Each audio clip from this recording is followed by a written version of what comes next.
Bienvenue au paradis des cyclistes, Copenhague. La petite reine au Danemark a même son ambassadeur, au look de rockstar, Michael. Pour nous, la bicyclette est un moyen de transport. Ce n'est pas pour se divertir ou faire du sport. Le vélo, c'est sérieux.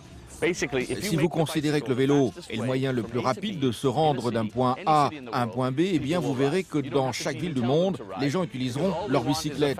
Vous n'aurez même pas besoin de leur imposer, vous savez, nous sommes tous des homo sapiens. Michael fait désormais le tour du monde pour exporter le modèle danois.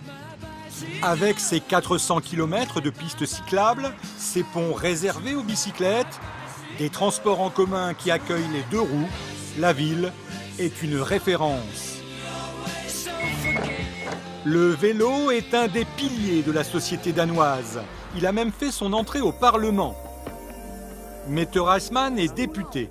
À l'issue de chaque séance, elle se dirige vers le parking pour prendre son véhicule de fonction.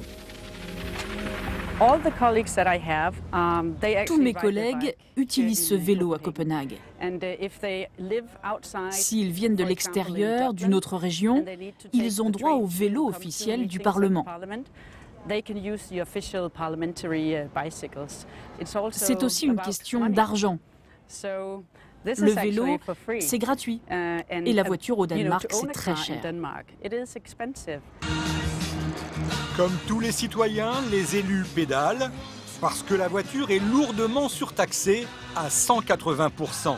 Conséquence directe, 7 Copenhaguois sur 10 n'ont pas d'automobile. Les habitants de la capitale danoise préfèrent investir dans leur vélo.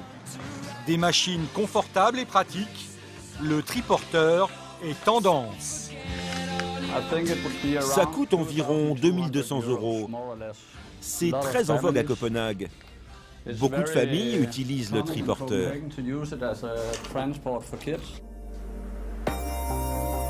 Je l'utilise pour transporter mes enfants, pour faire les courses. Comme ça, je ne fais pas la queue dans la rue.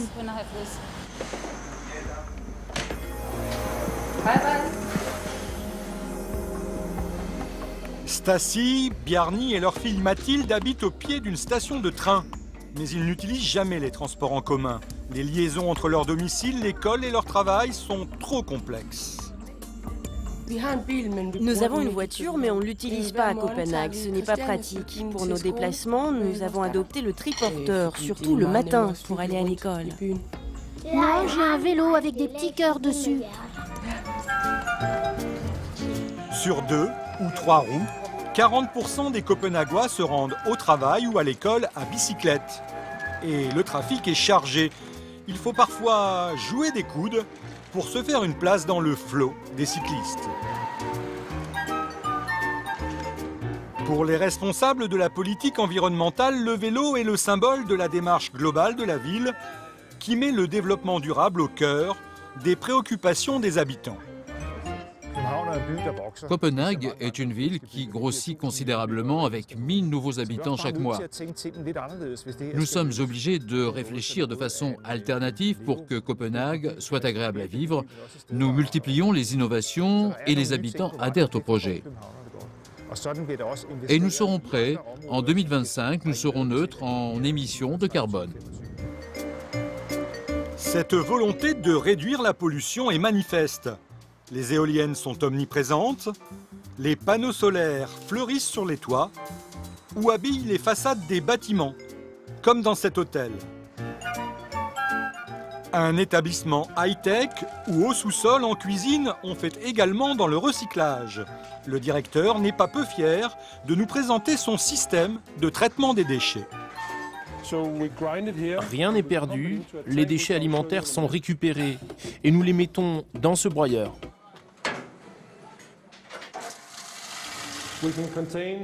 Ensuite, tout est stocké dans ce conteneur. Il contient l'équivalent de 4 à 6 semaines de déchets. Tout ça est transformé en biogaz. Et ce qui reste est utilisé comme fertilisant sur des champs.